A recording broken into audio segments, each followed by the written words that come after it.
महाभारत में जो कृष्ण भगवान थे वो कौरवों के बीच गए संदेशा लेके, आखिरी संदेशा। वहां पे भी उनकी भाषा देखिएगा, आप महाभारत अगर सीरीज देखिए तो भाषा देखिएगा, दुश्मन से भी इस तरह से बात कर रहे थे जैसे लगता था गुरु जी से बात कर रहे हैं। ये भाषा की मर्यादा। लेकिन आज ये वही श्याम की धरती है, ये वही पुरुषोत्तम राम की धरती है जहां लोग तहजीब भूल गए कि बात करना कैसा चाहिए। ये वही पुरुषोत्तम राम थे जिनके अपने भाई लक्ष्मण जी को जब शिक्षा लेनी थी ना तो रावण के पैताने बैठे थे कि ये शिक्षा लेना है तो उसके पास झुकना पड़ेगा यहाँ पर। लेकिन आज हम लोग भूल गए हैं कि हमें बात में तो इतना आजकल वो तहजीब ही नहीं रह गया है कि इतना रफ बोल दो कि दुश्मन किसी से पूछो, एक लड़का पूछा तुम्हारा क्या हाल है, तू कर है खराब है, ठीक कर दोगे जब हाल है भाई। आप सबकी जिंदगी में कुछ कठिनाइयां आएंगी, ठोकरें लगेंगे, लेकिन ठोकर खा के संभलना भी जरूरी है। ठोकरें खाकर भी ना संभला तो ये मुसाफिर का नसीब। राह के पत्थर तो अपना फर्ज अदा कर चुके हैं और कभी भी मुश्किलों से घबराइएगा नहीं। कोको कोला कंपनी जब स्थापना हुई थी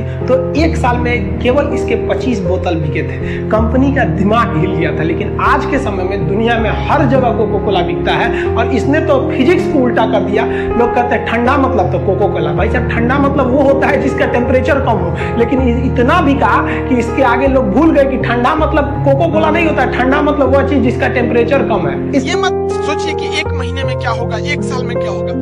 आप ये सोचिए कि अभी जो 24 घंटा आपके पास, इसमें आप क्या कर सकते हैं इस 24 घंटे के अंदर अंदर। क्योंकि कुछ पाने के लिए कुछ खोना नहीं बल्कि कुछ करना पड़ता है। इस समाज का एक दस्तूर है कि आप कब सही थे ये कोई याद नहीं रखेगा, लेकिन आप गलत कब थे ये कोई भूलेगा ही नहीं। तो इस दस्तूर है, ये सबके साथ होता है, इसे लेकर चलना है। समाज की जब दर्द और कड़वी बात जब ये दोनों सहन होने लगे आपसे तो समझ जाइएगा आप जीना सीख गए। हम भी कभी कभी महिलाओं को, लड़कियों को कुछ कुछ बोल देते हैं, आप बुरा नहीं मानेंगे। देखिए क्लास की भी जो लड़की रहती है वो भी समझती है।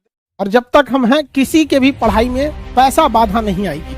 हम शुरू से यही कहते हैं कि अब राजा का बेटा राजा नहीं बनेगा, राजा वही बनेगा जिसमें योग्यता होगी। क्योंकि गरीबों को छोड़कर हम देश को आगे नहीं ले जा सकते। ये बचवा जो है, देखिए गरीबी कितनी बेशरम चीज होती है। बेचारा अपने छोटे भाई को कंधे पे लिया है और आगे पेट पालने के लिए पान बेच रहा है। कौन सा यूनिवर्सिटी इसको पढ़ा देगा?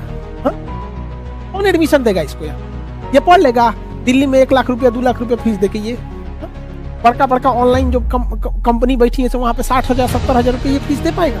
नहीं दे पाएगा। इसके लिए आते हैं खाने। इन लोगों के लिए हम लोग लड़ते हैं क्योंकि ये बच्चे कहीं ना कहीं मारे जाते हैं। भगवान से भी हम क्या कहें, किसी के घर में नोट की पेटी बरसे न बरसे लेकिन कोई भी इंसान रोटी के लिए न तरसे, इतना भी गरीबी नहीं होना चाहिए। इन सब बच्चों के लिए आदमी पढ़ाता है। देखिए आपको एक तस्वीर दिखाते हैं। इस तस्वीर में एक शादी का माहौल है, ये दूल्हा है, इनके ये कोई भी होंगे करीबी बच्चा है।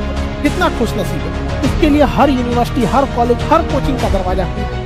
लेकिन इसी की शादी में ये महिला को देखिए, ये लाइट लेके घूम रही है, अपने सर पे लाइट लेके जा रही है। और इस महिला का संघर्ष देखिए, इसके एक छोटे से बच्चे को गोद में ले रखा है।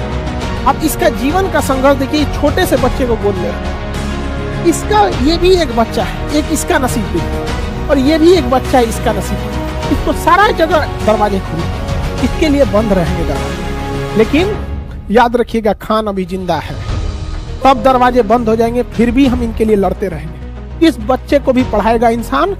इतनी सस्ता, इस पढ़ाई की इतना सस्ता और इतना क्वालिटी बेहतरीन करेंगे ना कि आने वाले भविष्य में जब ये बच्चा पढ़ेगा और ये बच्चा पढ़ेगा तो सक्सेस के मामले में दोनों बराबर खड़े होंगे। कहीं ना कहीं ये बीट कर जाएगा।